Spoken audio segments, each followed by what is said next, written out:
It is an honor na i-present ko ang War Story series ni Colonel Chris Gensola kasi sa panahon niya, sa generation niya, among 1st Scout Ranger Regiment officers, I would say, kung hindi siya yung fighting guest, top 2 ng panahon niya.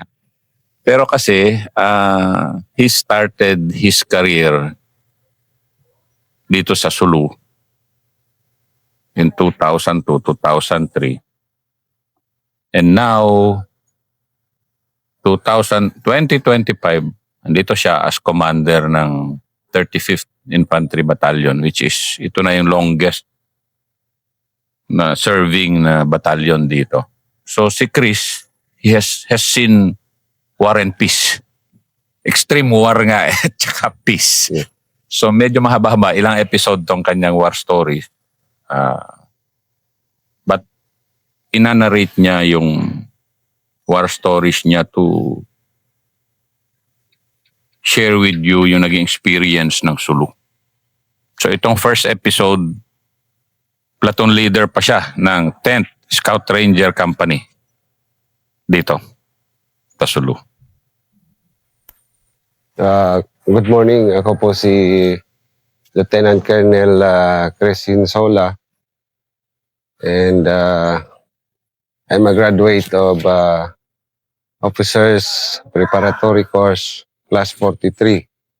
So during our lieutenant days, I reported doon sa 1st Scout Ranger Regiment and took my SR Class 149. So my first baptism of fire is nandito sa Sulu. And that was, I think, 2003. And later, after we graduated, I was assigned in Basilan, this time as the platoon leader of 10th SR Company based in Barangay Kabumbata, Basilan. So from there, of course, we expect na yung pagiging platoon leader is yung mababad sa combat operations. But that time, when I was in Basilan as the platoon leader of 10 SRC, we were then operating doon sa part ng Tripolis B, yung sinasabi nilang sa Sirawai, Sibuko, and other municipalities in the northern part of Zamboanga. That time, nag-report po ako sa 10 SRC doon sa Sirawai, and then after that, we go immediately for combat operations. So siguro umabot kami ng mga mga more or less 1 month tuloy-tuloy na operations with the whole battalion, and doon marami din akong na-experience na mga encounters. So yung matatandaan ko na encounter ko doon with kasama ko po yung 10 SRC, yung along Panganuran River doon sa Sibuko, which is yun yung mga heavy firefighting na experience ko. So accordingly, doon sa briefing with my CO,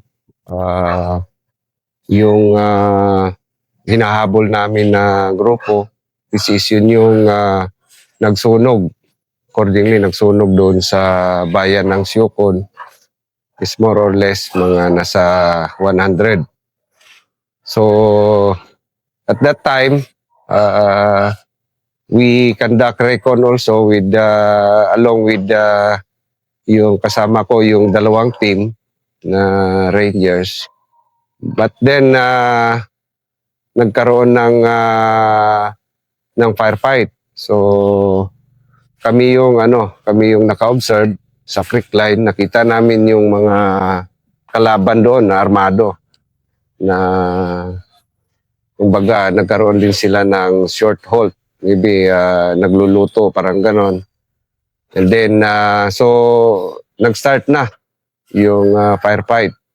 So una-una 15 lang kami na nag-engage sa kalaban.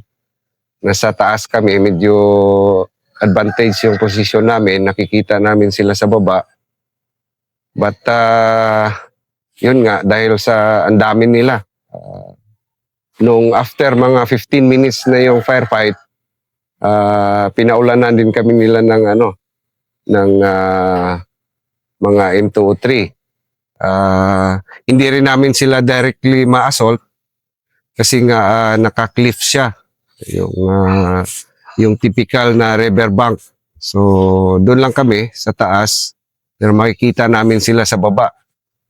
So, after mga more or less siguro, mga 30 minutes, nakalink up na yung company commander ko.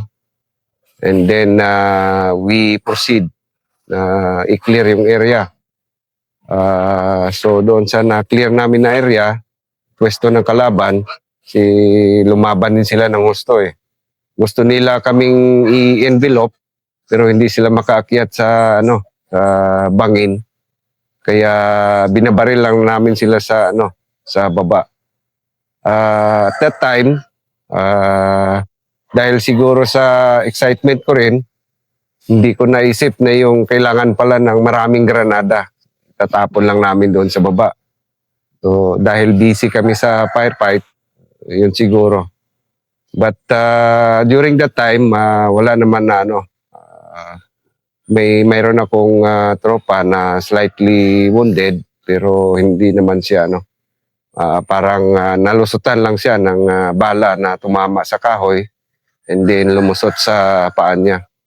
But yung overall, wala kaming casualty. So after na nag-link up na yung company commander ko,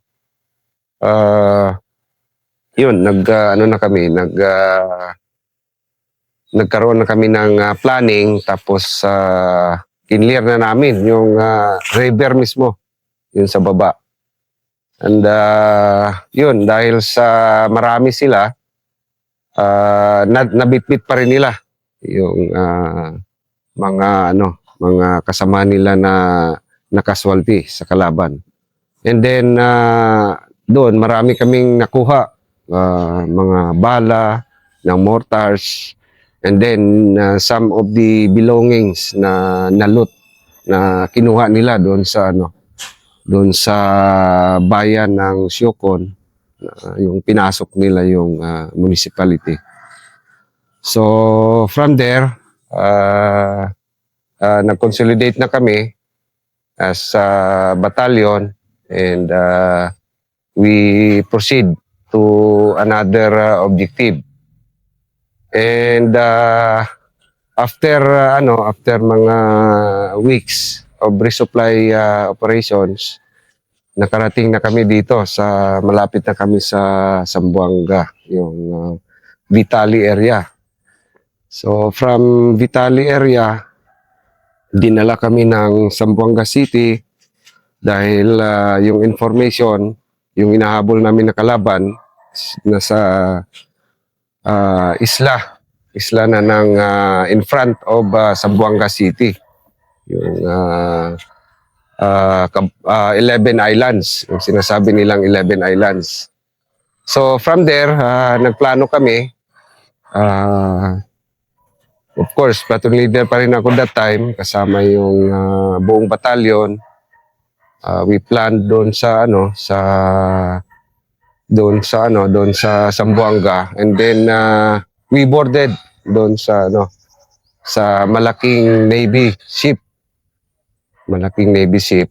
And And doon kami sa gitna, doon ko na-experience yung ship to shore operation na tinatawag nila. Grabe talaga mga ranger, no? From bundok to ship to shore. So, ito kasing Yes, ganito sir. ni Colonel Gensola, ano to eh. Ito yung kainitan talaga ng intensity ng ano eh. So, ship to shore, tuloy-tuloy yan. So, by that time, kasama ko rin yung dalawang kumpanya ng Rangers, yung first SRC 15 at saka yung kami, yung 10 SRC. So, madaling araw, madilim pa, isinakay kami sa medyo maliit na na barko, and then we had a beach head doon sa isla na yon. Maliit lang siya na isla, nasa isang grade spare lang siya. But mayroong accordingly nandun yung mga hinahabol namin na mga armed group. So doon nung naipon na kami sa isla, so may kanya-kanya na kaming objective. And then yun nga yung at the end yung sa aming company, yung sa 10 SRC, kami yung natas to clear the nakikita naming mga may mga maliliit na mga bahayan along the shore. And then doon yung medyo firefight na medyo matagal. So lumaban din sila. At that time lumaban din sila. So kami eventually nung during firefight nagkaroon din kami ng 6 na slightly wounded lang din naman. Then hapon kasi yun yung mga 3 PM namin inassault yung pwesto ng kalaban na may mga konting cluster ng bahay, and doon lumaban din sila. And yung company namin, yung 10 SRC, medyo nagsuffer kami ng mga wounded, pero kukunti lang naman. And then nakuha yung mga wounded namin dahil nga sa medyo mahirap i-extricate. Nakuha siya nung the next day.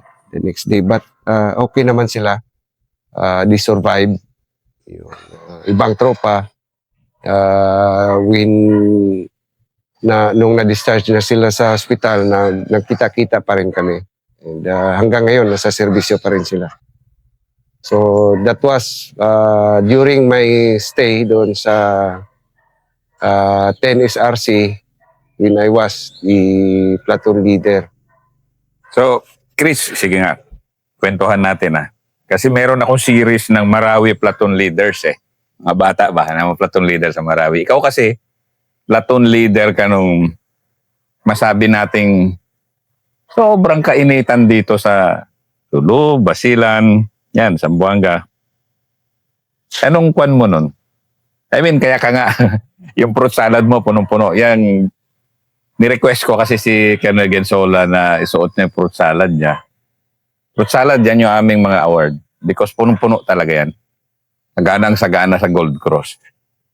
Pero yung mga ganyan kasi ng mga awards, nakukuha mo talaga sa giyera. And yung panahon mo na ganun, sige, balikan natin paging platoon leader mo. So, graduate ka na OPC Volunteer Ranger.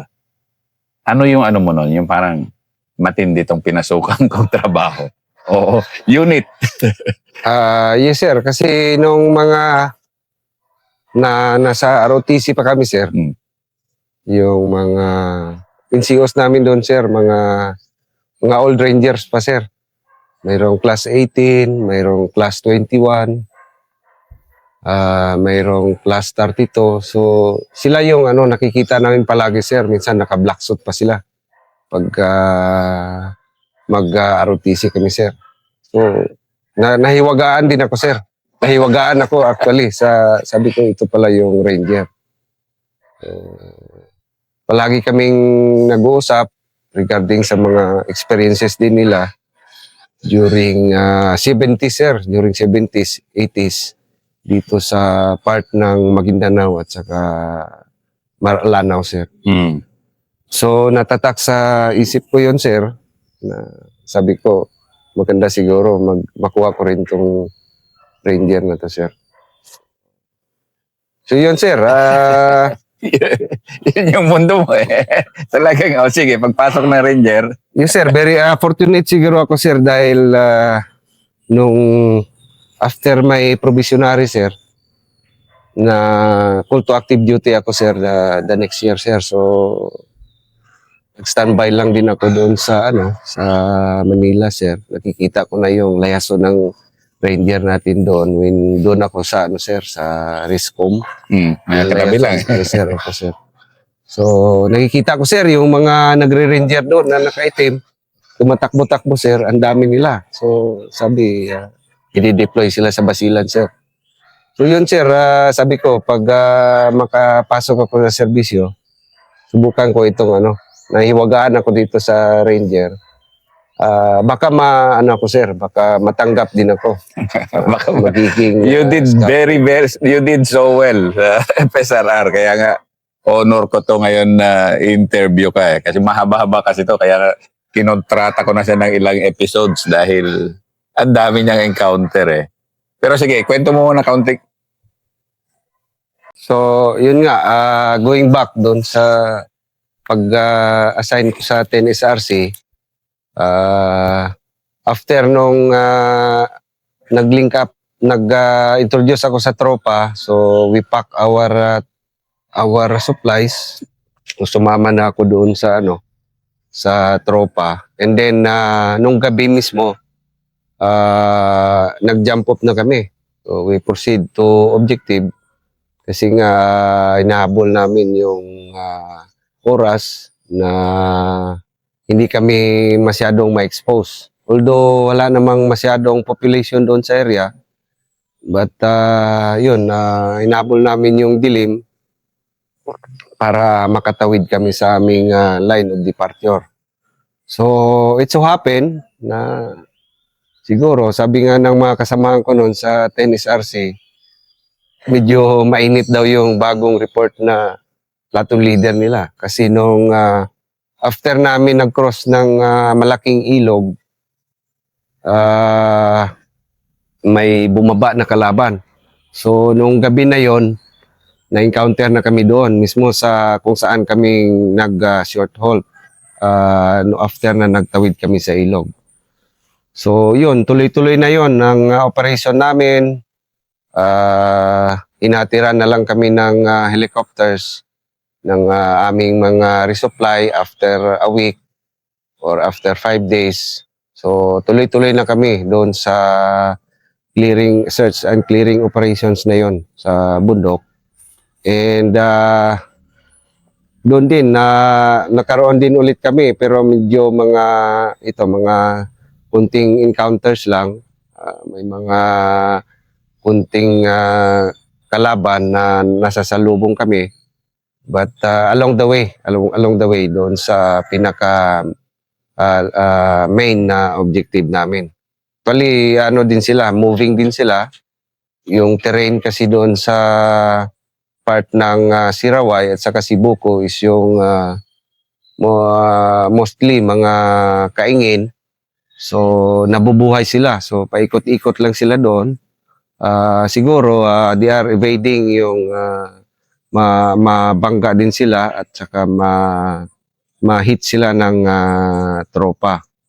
So, tuloy-tuloy yung operations namin noon hanggang sa, yun nga, nakarating na kami ng part ng Vitali area.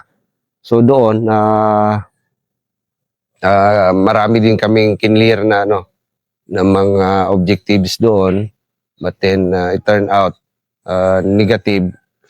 And then yun, yung pinaka namin is nag-consolidate kami doon at dinala na kami ng Zamboanga City for yun na yung pinaka final namin na paghabol sa kanila doon sa isla. So masaya doon sa isla na yon kasi halos sa 3 kumpanya kami. Medyo malaki-laki yung area namin na na-occupy. So buong batalyon yon. Kasama yung batalyon commander namin, kasama yung XO, batalyon XO, at kasama rin yung aming operations officer ng batalyon. And after that, dinala na kami balik sa after that encounter doon sa isla na yon, doon sa part ng tinatawag nila dyan sa Zamboanga na 11 Islands, which is a series of islets. Yung pinakamalaki dyan na isla is yung, yun nga, sinabi ko kanina, yung 1 grid square lang siya. So kung titingnan natin sa mapa, isang 1 grid square lang siya, 1 square kilometer pag sa tactical map. So after noon, yung isla pala na yon, accordingly, pag low tide, kaya din ng tao actually na maglangoy. Pag low tide siya, kaya nilang tumawid doon sa part ng ng mainland Zamboanga, yung munisipyo ng ng Curuan. But tinatawag nila yan Curuan District. So after noon, yung nung nakuha na na namin yung mga wounded, nadala na namin sa Zamboanga. So kinuha na kami ulit ng Navy ship, and then we go back to Basilan doon sa aming kampo sa Kambumbata.